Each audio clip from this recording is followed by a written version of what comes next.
નમસ્કાર દોસ્તો, હું મેહુલ વ્યાસ અને ધ ગુજરાત રિપોર્ટ લાઈવમાં આપનું સ્વાગત કરું છું.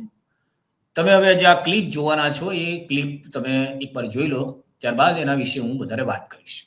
ભારતીય જનતા પાર્ટીની સરકાર, નરેન્દ્ર મોદીની સરકાર 2012માં જયનારાયણ વ્યાસ અને સૌરભ પટેલ દ્વારા નિવેદન હતું. આમ તો એમને પ્રેસ કોન્ફરન્સ નથી કરી, પણ એ બંનેના નામનું સંયુક્ત નિવેદન હતું. એ નિવેદન જે છે સત્તાવાર નિવેદન, એમાં સ્પષ્ટપણે કહેવામાં આવે છે કે આપણે જોઈ શકીએ છીએ પ્રવક્તા મંત્રી એ જે વાત કરી રહ્યા છે એ આપણે સ્પષ્ટપણે જોઈ શકીએ છીએ કે એમણે જે કહ્યું હતું કે ગુજરાતના ઔદ્યોગિક વિકાસમાં જે રોડા નાખવામાં આવે છે કોંગ્રેસ દ્વારા, અને એનો જવાબ જયનારાયણ વ્યાસ અને ઉદ્યોગ મંત્રી સૌરભ પટેલે આપી હતી. એમાં એવું કહ્યું હતું કે 1993માં તત્કાલીન ચીમનભાઈ પટેલની કોંગ્રેસ સમર્પિત, એટલે કે કોંગ્રેસે જે સમર્થિત જે હતી, કોંગ્રેસે ટેકો આપેલું, એણે 94,000 ચોરસ મીટર જમીન આપી હતી.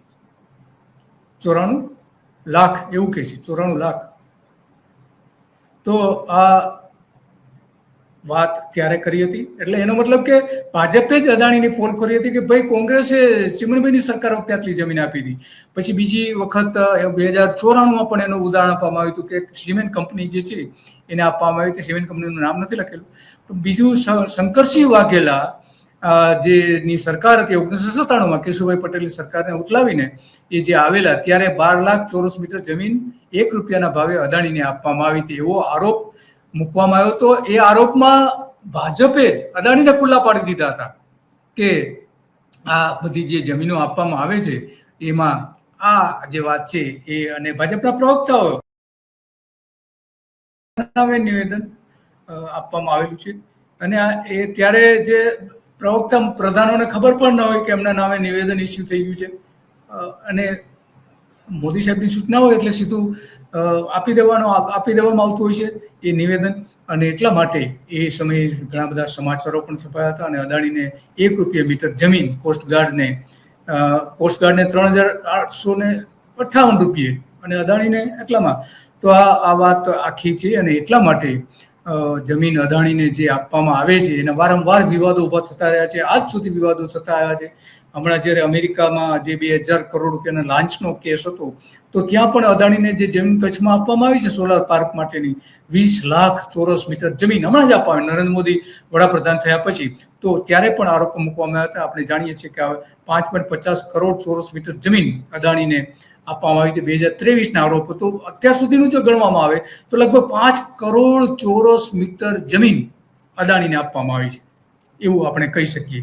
અને 10,000 ગણીએ તો એનો જે બજાર ભાવ ગણીએ તો 55,000 કરોડ રૂપિયા 5.50 કરોડ ચોરસ મીટરનો જમીનનો થઈ શકે છે. તો આખી જે બાબતો હતી એ ઘણી બધી વિવાદાસ્પદ હતી. આનંદીબેને પોતે પણ ટ્વીટ કરેલું 2013માં, જ્યારે વડાપ્રધાન ઉપર આરોપ, ત્યારે વડાપ્રધાનના ઉમેદવાર જાહેર થઈ ગયા હતા અને આખા દેશમાં કેમ્પેન કરી રહ્યા હતા નરેન્દ્ર મોદી, ત્યારે આનંદીબેન પટેલે પણ વાત કરી હતી. મહેસૂલ પ્રધાન હતા અને એમણે કહ્યું 5,000 એકર જમીન માત્ર ₹1ના ભાવે આપી હતી શંકરસિંહ વાઘેલાએ, એવો પણ આરોપ આનંદીબેન પટેલ મૂક્યો હતો. એટલે કે ભાજપે જ અદાણીને ખુલ્લા પાડ્યા હતા. આપણા ભૂતપૂર્વ મુખ્યપ્રધાન આનંદીબેન પટેલે પણ.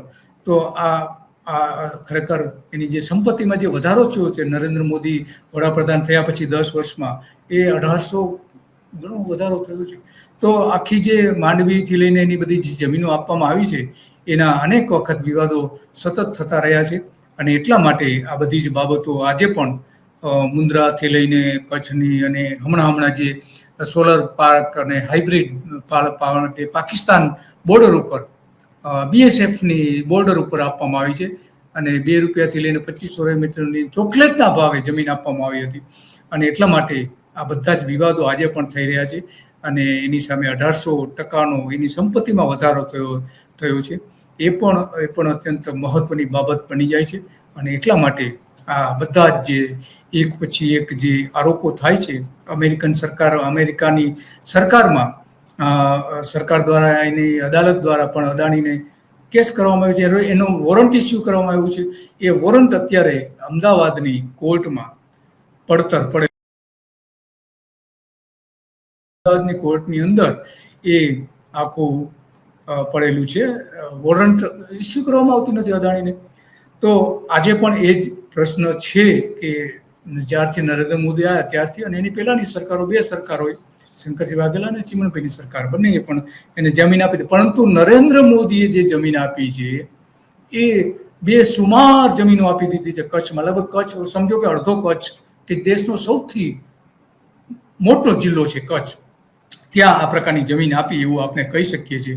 અને આમ આદમી પાર્ટીએ પણ, संजय सिंह પણ આવા જ આરોપો મૂક્યા હતા. એ પણ को दे दी आपने, सेल की जमीन अडानी को दे दी,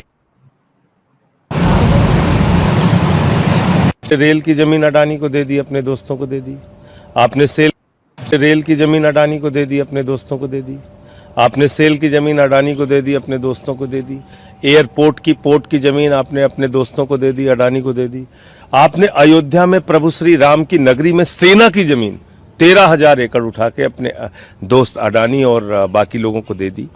तो ये वक्फ की संपत्तियों पर अपने दोस्तों का कब्जा करवाने की कोशिश है, इसके पीछे कोई दूसरी मंशा नहीं है। उनके दोस्तों को जमीन कम पड़ती रहती है, तो अपने दोस्तों के लिए प्रधानमंत्री जी और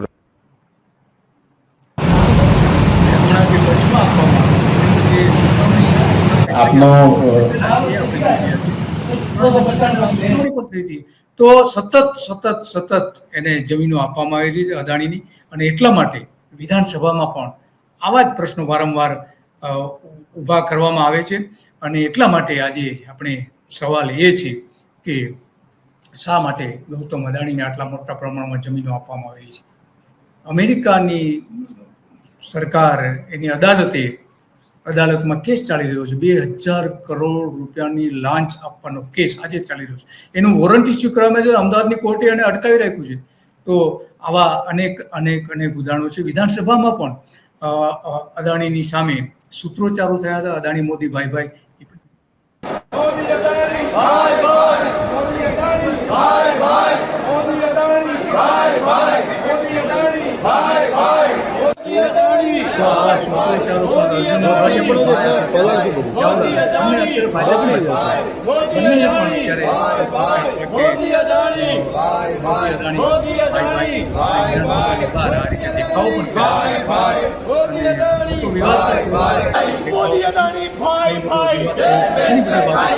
ત્યારે પણ સામે આવી હતી. અને એટલા માટે આજે પ્રશ્ન એ ઉભો થાય છે કે અદાણીને વોરંટ કેમ ઇસ્યુ કરવામાં આવતો નથી, હજુ પણ જમીન કેમ આપવામાં આવી. 500 ચોરસ કિલોમીટર જમીન હમણાં અદાણીને આપવામાં આવી છે નરેન્દ્ર મોદીની સરકારે કચ્છની બોર્ડર ઉપર. આમ તો ગુજરાત સરકાર આપતી હોય છે, પણ મંજૂરી તો, કારણ કે BSFની મંજૂરી લેવી પડે તો કેન્દ્ર સરકારમાં જવું પડે, તો એમના દ્વારા મંજૂરી આપવામાં આવી છે. આ અત્યંત ગંભીર મુદ્દો છે. સામાન્ય લોકોને, આપણે ચિંતા એ વાતની છે કે સામાન્ય લોકોને મકાન બનાવવા માટે જે પ્લોટ આપવો છે, ઘરથાળના પ્લોટ મકાન બનાવવા માટે, નરેન્દ્ર મોદીએ જ વચન આપ્યું હતું વડાપ્રધાન થતા પહેલા કે 50 લાખ ઘર અમે, ગરીબ લોકોને 50 લાખ ઘર અમે બનાવવાના છીએ, એવું વચન આપ્યું હતું. એને જે ઘરથાળના પ્લોટ કે જેના ઉપર લોકો પોતે મકાન બનાવી શકે એવા પ્લોટ પણ આપવામાં આવતા નથી. ત્યારે અદાણીને શા માટે આટલા મોટા પ્રમાણમાં 6 કરોડ ચોરસ મીટર જમીન આપી દેવામાં આવી છે? તો જો તમને આ વિડીયો ગમ્યો હોય અને તમને આ વિડીયો પૂરો જોવાની ઈચ્છા હોય તો ધ ગુજરાત રિપોર્ટ, આ અમારી મુખ્ય ચેનલ છે, એના લાઈવ સેક્શનમાં તમને આ વિડીયો જોવા મળશે, જેમાં સંપૂર્ણ ચર્ચા કરવામાં આવી છે. તમને કહી દઉં કે જે ધ ગુજરાત રિપોર્ટ લાઈવ છે એ અમારી એક બેકઅપ ચેનલ છે, જેના પર પણ અમને સારો પ્રતિસાદ મળી રહ્યો છે. એટલે ટૂંક સમયમાં આના પર નવા કાર્યક્રમો કરીશું. પણ હાલ પૂરતું આ ચેનલ એટલા માટે છે કારણ કે સરકારની જે વક્ર દ્રષ્ટિ છે એ કદાચ અમારી જે ચેનલ છે એના પર આવે અને કેટલાક દિવસ માટે કોઈ વિક્ષેપ પડે તો એવા સંજોગોમાં તમે અને અમે જોડાયેલા રહીએ, આપણું બંધન છે અતૂટ રહે, એ માટે આ ચેનલ એને ચલાવવામાં આવી રહી છે. તો તમને વિનંતી છે કે આ ચેનલને પણ સબસ્ક્રાઇબ કરી રાખો. આપનો દિવસ શુભ જાય. ભારત માતા કી જય.